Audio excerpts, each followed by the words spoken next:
Hello students, hope all of you are keeping fine. So exams are nearing and the tension also is increasing. Don't worry, to make it easy, I have come up with the another chapter that is Poets and Pancakes by Ashoka Mitran. So first of all, let us discuss about the title of the poem. So this is in our Flamingo book. So when I think about the topic, this is what comes to my mind. So the first time, because last year it was not there, it is uh, this year only in the syllabus.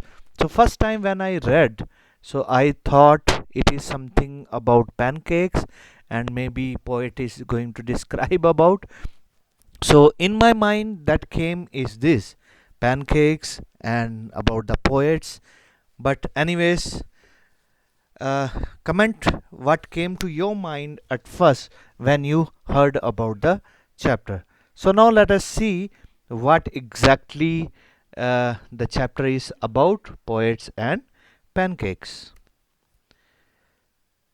So the initial question that I want to ask is what does makeup do? हमने देखा होगा कि लोग makeup करते हैं, specially girls, ladies. तो makeup करने से क्या होता है? कमेंट सेक्शन में लिख के जरूर बताना मुझे. तो मेकअप करने से मेरे ख्याल से किसी को और ज़्यादा सुंदर बना सकते हैं. तो मे बी किसी के मुंह पे दाग धब्बे हैं उसको छुपा सकते हैं, कोई काला है उसको गोरा बना सकते हैं. तो ये मेकअप के कई सारे काम हैं. तो ये अब हम कहें कि मेकअप से कोई सुंदर बनता है तो ठीक है, लेकिन अगर मेकअप से कोई और ज्यादा बद्धा बन जाए तो कैसा लगेगा? तो चलिए हम इस प्रश्न का उत्तर ढूंढते हैं अपने इस चैप्टर में कि क्या मेकअप से लोग सुंदर बने या फिर बद्दे बने. सबसे पहले आगे बढ़ने से पहले हम एक चीज समझना चाहेंगे, वो है हायरार्की सिस्टम. हायरार्की बच्चों क्या होता है? अगर हम सोशली देखें तो हमारा समाज कुछ वर्गों में बटा हुआ है. तो जिससे हम अपने वेदों में पाते हैं कि सबसे ऊपर कौन थे? ब्राह्मण्स थे. तो उनका क्या काम था? तो वो पूजा करते थे या पढ़ाते थे. फिर क्षत्रिय थे, फिर वैश्यास थे, फिर शूद्र थे, और उसके बाद में दलित्स या अनटचेबल्स थे. तो ये एक सिस्टम बना हुआ था कि किस तरह से कौन क्या काम करेगा. अगर हम इसको आसान तरीके से समझना चाहें तो हमारे स्कूल का अगर हम मॉडल लें तो टॉप पे कौन होता है? स्कूल में प्रिंसिपल होता है, उसके बाद वाइस प्रिंसिपल होता है, फिर एचओडीज होते हैं, सीनियर टीचर्स होते हैं, फिर जूनियर टीचर्स होते हैं. ये एक ऑर्डर होता है, हायरार्की होती है, सिस्टम है जो फॉलो किया जाता है. अब आगे बढ़ने से पहले कुछ और चीजें हम देखते हैं. जैसा कि हमने प्रीवियस स्लाइड में देखा कि पोएट्स एंड पैनकेक्स ये इन सब चीजों के बारे में नहीं है, लेकिन ये किसके बारे में है? ये है पैनकेक्स एक ब्रांड, मेकअप ब्रांड का नाम है. और तो वहाँ के जो लोग हैं जेमिनी स्टूडियो के, तो वो इस पैनकेक्स का इस्तेमाल करते हैं, मेकअप ब्रांड का. और वहाँ ज़्यादातर लोग क्या पसंद करते हैं? पोइट्री करना पसंद करते हैं, लिखना पसंद करते हैं. तो अपने आप को समझते हैं कि वो भी बहुत अच्छे राइटर हैं या पोएट्स हैं, और वो डायरेक्टर्स बन सकते हैं, मेन हीरो बन सकते हैं. तो ये हमारा चैप्टर का टाइटल जो है वो क्या है? वहाँ के लोगों के बारे में, और जो पैनकेक मेकअप ब्रांड है उसके बारे में है. तो चलिए हम आगे बढ़ते हैं कि ये किस बारे में बात करता है. सबसे पहले हम इंट्रोडक्शन देखते हैं. ये लिखा है अशोका मित्रन ने. तो अशोका मित्रन का जन्म सिकंदराबाद में हुआ था. ये सिकंदराबाद कहाँ है? It is in the north of Hyderabad. So in 1931, his real name was Jagdish Tyagarajan. So when his father died, then he moved to Chennai, and his father's friend S.S. Vasan, who happened to be the owner of Gemini Studio, so therefore he got some work there in the Gemini Studio. So he acted as an unofficial scribe. Unofficial scribe means, in his own words he says, scribe होता है कोई learned man, तो जिसको सब कुछ आता है, तो उसकी वजह भी हम जानेंगे कि वो अनऑफिशियल स्क्राइब किस तरह से था. So experience working in the film industry उसको कहाँ से मिला? जेमिनी स्टूडियो से मिला. फिर उसने इस अपने एक्सपीरियंस को बुक में लिखा जिसका नाम उसने दिया माई ईयर्स विद बॉस. सो उसके बहुत सारे काम हैं जो बहुत सारी भाषाओं में ट्रांसलेट किए गए हैं. सो 1966 he became full time writer. तो इस बीच में उन्होंने जेमिनी स्टूडियो में काम किया, थोड़ा बहुत लिखते रहे, लेकिन उसके बाद में फुल टाइम राइटर बन गए. और उनकी मृत्यु 23 मार्च 2017 एट द एज ऑफ 85 में हुई. तो इस तरह से उन्होंने अपना कैरियर शुरू किया, अपना जेमिनी स्टूडियो में योगदान दिया. हम देखते हैं कि इस चैप्टर में अब मेन चीज़ें क्या क्या हैं. तो to introduce this chapter, so what are the major elements that kept Gemini Studios running. तो उसमें क्या क्या था? एक तो ठीक है, पैनकेक्स के बारे में हमने बात किया कि ये क्या है, एक मेकअप ब्रांड है. तो ऑफिस बॉय के बारे में बात करेंगे. फिर हम बात करेंगे सुब्बू और लॉयर की बात करेंगे. तो ये जब हम बात करते हैं तो वहाँ क्योंकि वो चेन्नई का उस समय भारत का सबसे बड़ा फिल्म स्टूडियो था, तो मेकअप वहाँ ट्रक भर भर के आता था. और अगर हम सुब्बू की बात करें तो वो नंबर 2 पोजीशन थी उसकी जेमिनी स्टूडियो में. लॉयर जो था वो हमेशा गलत एडवाइस देता था, तो अपने काम से उल्टा ही वो काम करता था. तो जेमिनी स्टूडियो एस्टैब्लिश हुआ 1940 में. कहाँ है ये? मद्रास में है. अशोकामित्रन जो राइटर है, तो उसका काम था कि वो न्यूज़पेपर्स की कटिंग क्लिपिंग्स रखता था. तो इसलिए उसने कहा अनऑफिशियल स्क्राइब कि उसको सबसे ज़्यादा इंफॉर्मेशन रहती थी, सबसे ज़्यादा नॉलेज रहती थी कि कहाँ क्या हो रहा है. तो सबसे ज़्यादा इन्फॉर्म्ड पर्सन जो था वो कौन था? अशोकामित्रन था. लोगों को लगता था कि अरे ये कोई काम ही नहीं है. छोटे से क्यूबिकल में ऑफिसेस में हम देखते हैं सबके लिए छोटे छोटे पोर्शन बना के रखे होते हैं, तो that is called cubicle. Specially जो ऑफिस बॉय था वो उसके पास आकर अपने पूरे दिन की फ्रस्ट्रेशन निकालता था. सुब्बू के बारे में बुरा भला बोलता था, कहता था कि शायद उसकी वजह से ही वो क्या है, उसकी इस पैथेटिक कंडीशन है. अब जब हम मेकअप रूम के बारे में बात करते हैं तो मेकअप रूम कहाँ था? अपस्टेयर्स था. तो ये किस जगह पर बना है जेमिनी स्टूडियो? ये बना है रॉबर्ट क्लाइव स्टेबल. स्टेबल बोलते हैं घोड़ों का तबेला. तो जहां पर पुराने टाइम पे रॉबर्ट क्लाइव्स का क्या था? घोड़ों का तबेला था. उस जगह पर ये क्या बना है? मेकअप रूम बना है या जेमिनी स्टूडियो बना है.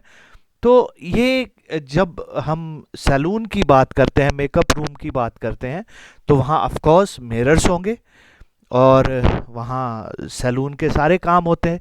तो वहाँ पर जब लोग स्पेशली हीरो हीरोइंस मेकअप करते हैं तो उनके लिए बढ़िया ब्राइट लाइट्स होती थी. तो अब देखो आजकल हमारे पास CFL बल्ब्स हैं, तो ये ज़्यादा हीट जनरेट नहीं करते हैं. अभी देखा होगा कुछ 100 वॉट के बल्ब होते हैं, तो वो क्या करते हैं? बहुत ज़्यादा हीट जनरेट करते हैं. तो अब लाइन से अगर बहुत सारे बल्ब वहाँ लगे हों मिरर के चारों तरफ और पूरे स्टूडियो में लगे हों, तो वो कितनी गर्मी जनरेट करते होंगे.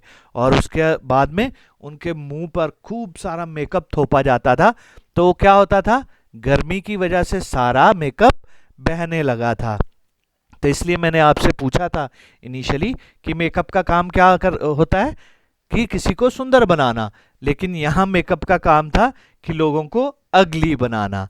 तो क्योंकि उनका सारा मेकअप तो पिघल जाता था इतनी सारी गर्मी में। तो हमने हायरार्की की बात की कि किस तरह से ऑर्डर होता है समाज में, तो उसी तरह से एक हायरार्की जेमिनी स्टूडियो में भी फॉलो होती थी। तो ये हायरार्की किस काम के लिए था? तो जो वहाँ पर चीफ था वहाँ पर, तो वो क्या करता था, उसका काम था कि वो चीफ एक्टर्स और एक्ट्रेसेस, जो लीडिंग हीरो हीरोइन है, उसका मेकअप करता था। तो जो सीनियर असिस्टेंट होता था, तो वो सेकंड हीरो और हीरोइन का मेकअप करता था। और जूनियर असिस्टेंट जो था, वो किसका मेकअप करता था? मेन कॉमेडियन का मेकअप करता था। अब फाइनली बात आती है ऑफिस बॉय की। तो ऑफिस बॉय का काम था कि क्राउड का मेकअप करना। तो अब क्राउड का जब मेकअप करना है, तो आपको लगता है कि वो एक एक ब्रश लेकर और सबको पाउडर लगाएगा और बड़े फाइन मेकअप करेगा? नहीं। जब वो क्राउड का मेकअप करता था, तो बड़े से ड्रम में वो पूरा मेकअप घोलता था और क्या करता था, हाथों से थपेड़े मारता था। तो हाथ भिगो भिगो के उनके ऊपर मेकअप लगाता था। So he would slap the makeup on them, so mixing it with the huge vessels or drums. So ये ऑफिस बॉय का काम था। तो अगर हम सोचेंगे कि ऑफिस बॉय कोई बहुत यंग लड़का होगा, लेकिन ऐसा नहीं है। वो एक अराउंड 40 years ओल्ड मैन था। लेकिन जो यहाँ पर उसका हायरार्किकली ऑफिस है, वो क्या है? ऑफिस बॉय का है। तो टाइटल उसको क्या दिया गया है? ऑफिस बॉय का दिया गया है। अब हम जेमिनी स्टूडियो में एक और चीज देखते हैं कि वहां नेशनल इंटीग्रेशन है, मतलब सब जगह के लोग वहां पर रहते हैं। तो मेकअप डिपार्टमेंट में क्या था, पहले शुरू में फर्स्ट इसको एक बंगाली ने हेड किया, फिर उसके बाद में एक महाराष्ट्रियन आ गया। तो हमने देखा कि अलग अलग जगह से लोग वहाँ आते रहते हैं और वहाँ सब लोगों का इंटीग्रेशन होता है। तो वहाँ लोग कन्नड़ा से भी हैं, तेलुगुस भी हैं, तमिल्स भी हैं, क्रिश्चियंस भी हैं, एंग्लो बर्मर्स भी हैं। तो सब लोग वहाँ, तो इसलिए उसको कहते हैं कि वो नेशनल इंटीग्रेशन है। देश के हर कोने से वहाँ लोग रहते हैं। ऑफिस बॉय की अभी हमने बात की कि भले ही उसका नाम जो टाइटल था वो ऑफिस बॉय था, लेकिन वो इन हिज अर्ली 40s में था। तो उसका काम था बड़े बर्तन में पेंट को मिलाना और क्राउड के फेस पे लगाना। वो हमेशा फ्रस्ट्रेटेड रहता था। क्यों फ्रस्ट्रेटेड रहता था? क्योंकि वो चाहता था कि वो भी एक्टर बने। वो लिखता भी था, अच्छी पोइट्री भी करता था, और तो सोचता था कि मुझे भी मौका मिले कि मैं भी कोई फिल्म डायरेक्ट करूं। लेकिन उसका रोल जो ओहदा था वो सबसे नीचा था जेमिनी स्टूडियो का। तो इसलिए वो हमेशा फ्रस्ट्रेट रहता था कि उसको आगे बढ़ने का कोई मौका नहीं मिल रहा है। तो वो अपनी इस की वजह मानता है सुबु को। तो इसलिए वो सुबु को हमेशा उससे जलस करता है। तो एक्सट्रीमली जलस अबाउट सुबु। अब सुबु कौन है? सुबु एक ऐसा ऑलराउंडर व्यक्ति है जेमिनी स्टूडियो का, जो एस वसन के बाद सेकंड पोजीशन इंजॉय करता है। तो वो बहुत ही फेथफुल है, क्रिएटिव है, सो वर्सटाइल टैलेंट्स है। वर्सटाइल टैलेंट्स हर जगह फिट हो जाता है। वो क्या करता है, एक्टर्स को भी उनसे भी अच्छी एक्टिंग करता है और डायरेक्टर्स को भी डायरेक्ट करता है। तो जब डायरेक्टर्स को पता नहीं चलता है कि ये पर्टिकुलर रोल कैसे डायरेक्ट करना है, तो वो उनको भी जाकर एडवाइस करता है। और उसका काम क्या है, कई बार उसकी एक्टिंग मेन लीडिंग रोल से भी अच्छी होती है, लेकिन वो कभी भी अपने को शो ऑफ नहीं करता है, सबकी हेल्प करता है। तो कास्ट से वो ब्राह्मण है, तो इसलिए लोगों को लगता है कि शायद उसकी कास्ट की वजह से उसको, जैसे अभी हमने देखा कि सोसाइटी में किस तरह से हायरार्की है। तो लेकिन वो ऐसा नहीं था, वो हेल्पफुल टू ऑल, और वहाँ जेमिनी स्टूडियो में बहुत ही पॉपुलर है। आप कमेंट सेक्शन में मुझे बताएंगे कि क्या आज भी हमारे समाज में किसी तरह का सोशल डिस्क्रिमिनेशन है या नहीं। अगर है तो किस तरह का है, और नहीं है तो बहुत अच्छी बात है। अब हम बात करते हैं कि जेमिनी स्टूडियो में ज़्यादातर लोग अब बोर हो रहे थे, वही रूटीन टाइम टेबल है। तो अब इसी बीच में Frank Buchman's moral rearmament army आई। तो इनका काम क्या था? To deepen the spiritual life of the individuals. तो वो इस चीज पर जोर देते थे। ये किसके विरुद्ध है? कम्युनिज्म के विरुद्ध है। कम्युनिज्म का क्या काम है? उनका काम है कि तुम्हें किसी इंडिविजुअल की जरूरत नहीं है। तो अगर तुम्हें समाज की भलाई के लिए एक इंडिविजुअल की को मारना भी पड़े तो उसके लिए कोई फर्क नहीं पड़ता है। तुम्हारे लिए अपना माँ बाप नहीं है, अपना भाई बहन नहीं है, तो हमें वो उनकी क्या चिंता है? कम्युनिटी की चिंता है कि सब लोग बराबर हैं। तो एक इंडिविजुअल को, लेकिन ये रीआर्मामेंट आर्मी का क्या काम है कि वो हर एक इंडिविजुअल को अहमियत देते हैं। तो इनका एक बड़ा ग्रुप वहां पर आया जिसमें 200 लोग थे। तो जब 200 लोग वहां आए तो सब जेमिनी स्टूडियो भरा भरा लगने लगा। तो लोगों का, वहां के रहने वाले लोगों का काफी इंटरटेनमेंट होने लगा। तो उन्होंने एक प्ले किया, प्रेजेंटेशन दी। वो क्या था? Jotham Valley and the Forgotten Factor. तो उन्होंने बहुत अच्छी तरह से स्पेशल इफेक्ट्स क्रिएट किए। स्पेशली जो उनमें हाईलाइट था वो scenes of sunrise and sunset. तो जब उन्होंने देखा इस तरह से उन्होंने सीन क्रिएट किया है सनराइज और सनसेट का एज रियल, तो they all were taken up by that. अब एक बार जब उन्होंने देखा कि ये तो वो अपना प्रचार करके चले गए, क्योंकि इनका जो काम था मॉरल री आर्मामेंट आर्मी का, तो वो तो कहीं ना कहीं उनका मैसेज छुपा हुआ था जो वो देकर चले गए। तो उसके बाद में स्टीफन स्पेंडर वहाँ पर विजिट करता है। एसएस वसन उनको बुलाते हैं। तो वो कौन है?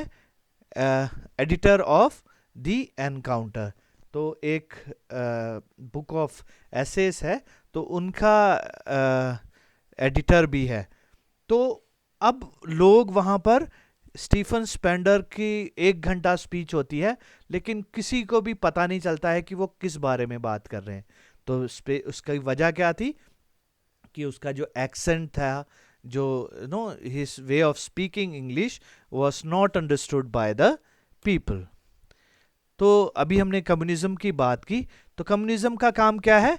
तो वो एक ऐसी सोसाइटी बनाना चाहते हैं, वो क्लासलेस सिस्टम बनाना चाहते हैं जहाँ पर जो प्रोडक्शन है, जो भी समाज में चीज़ें हैं, वो किसी एक के पास ना हो, लेकिन सारी कम्युनिटी की बराबर हो। तो प्राइवेट प्रॉपर्टी एग्जिस्ट नहीं होनी चाहिए किसी को, क्योंकि आज हम देखते हैं कि किसी के पास तो बहुत है और किसी के पास कुछ भी नहीं है। तो जो 90% of the wealth is owned by 10% of the people, and 10% of the wealth is owned by 90% of the people. So ये डिस्क्रिमिनेशन है। सो कम्युनिज्म का यही काम था कि ये वाले डिस्क्रिमिनेशन को खत्म कर दिया जाए। अब जेमिनी स्टूडियो का जो जनरल टेम्परामेंट था वो क्या था? तो जनरल लोन का क्या काम था? तो वहाँ के लोगों का एक ड्रेस कोड था। ड्रेस कोड क्या था कि सब लोग खादी पहनते थे। तो अब no to show that they are Indians. तो और वो किसको वर्शिप करते थे? वो गांधी जी को वर्शिप करते थे। That means non violence and the another aspect is love. लेकिन हम जब चैप्टर पढ़ते हैं तो हम इस एस्पेक्ट को कहीं भी नहीं पाते हैं, क्योंकि लोग एक दूसरे से जलस हैं। सो जब हम एग्जाम्पल लेते हैं ऑफिस बॉय का ही, को किस तरह से सुबह से जलस करता है even though they worship Gandhi, but they don't follow it. Okay, another work by Stephen Spender, that is The God That Failed. ये क्या है? Collection of 6 essays.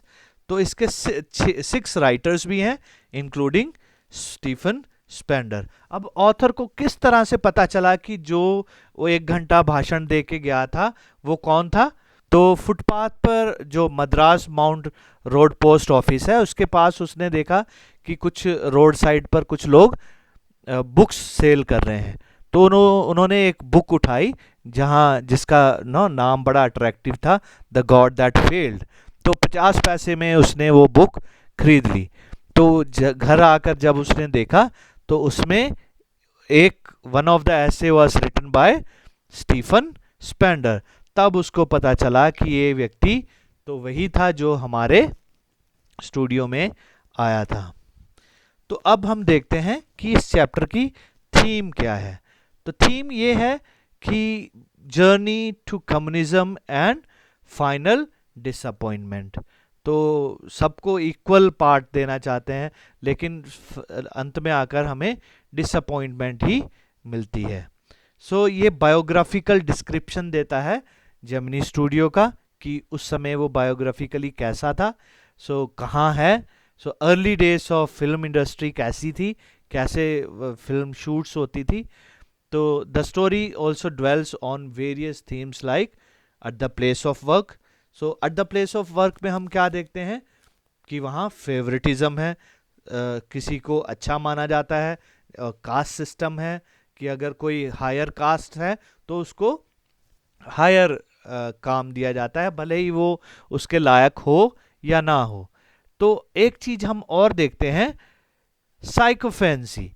तो चापलूसी करते हैं वहाँ लोग, तो अपना फेवर पाने के लिए झूठी मूठी तारीफ करते हैं लोगों की. सो और हमने देखा हायरार्किकल सिस्टम है वहाँ पर, और सोशल इंटीग्रेशन भी है. सब जगह के लोग वहाँ रहते हैं और अपना अपना प्रोपोगंडा भी चलाते हैं और एक दूसरे से जलस भी फील करते हैं. जैसे मैंने बताया, पैनकेक्स क्या है? मेकअप का ब्रांड है. वहाँ पर ट्रक भर भर कर इसके प्रोडक्ट्स आते हैं. तो वहाँ क्या होता है? तो ऑफिस बॉय का काम है कि वो क्या करता है, भर घोल के बड़े बर्तन में, और वो क्या करता है, उसको मिलाकर क्राउड को लगाता है. ऑथर का काम है न्यूज़पेपर काटना. तो लोगों को लगता था अरे इसका काम तो बेकार है, ये कोई इम्पोर्टेंट नहीं है. तो ऑफिस बॉय भी यही सोचता था कि इसका कोई काम इम्पोर्टेंट नहीं है, तो इसलिए बार बार उसके क्यूबिकल में आकर उसको बॉदर करता था, पूरे दिन की अपनी कंप्लेंट्स बताता था. सो वो सोचता था कि सुबह उसके हर एक दुख की वजह है. तो अगर सुबह नहीं होता तो शायद वो भी किसी पोजीशन पर पहुंच गया होता. तो वो सोचता है सुबह ब्राह्मण है तो इसलिए उसको एडवांटेज मिलती है. लेकिन वास्तव में सुबह क्या था? बहुत रिसोर्सफुल पर्सन था, सबकी हेल्प करता था. कोई भी सिचुएशन में अगर सुबह नहीं है तो film making would be very difficult. तो इसलिए लॉयर की मैंने बात पहले बता दी कि वो अपने काम से ऑपोजिट ही करता था. So opposite of legal practitioner, तो वो उसका ऑपोजिट ही काम करता था. किस तरह से रीआर्मामेंट आर्मी को होस्ट किया और उन्होंने अपना प्ले जोथम वैली वहाँ पे दिखाया. हमने देखा कि स्टीफन स्पेंडर आया, उसको लोगों ने सुना लेकिन उससे कनेक्ट नहीं कर पाए, तो लिंग्विस्टिक बैरियर्स थे. So thank you. This is all for today. We'll come back with a new chapter, and till then, all the best.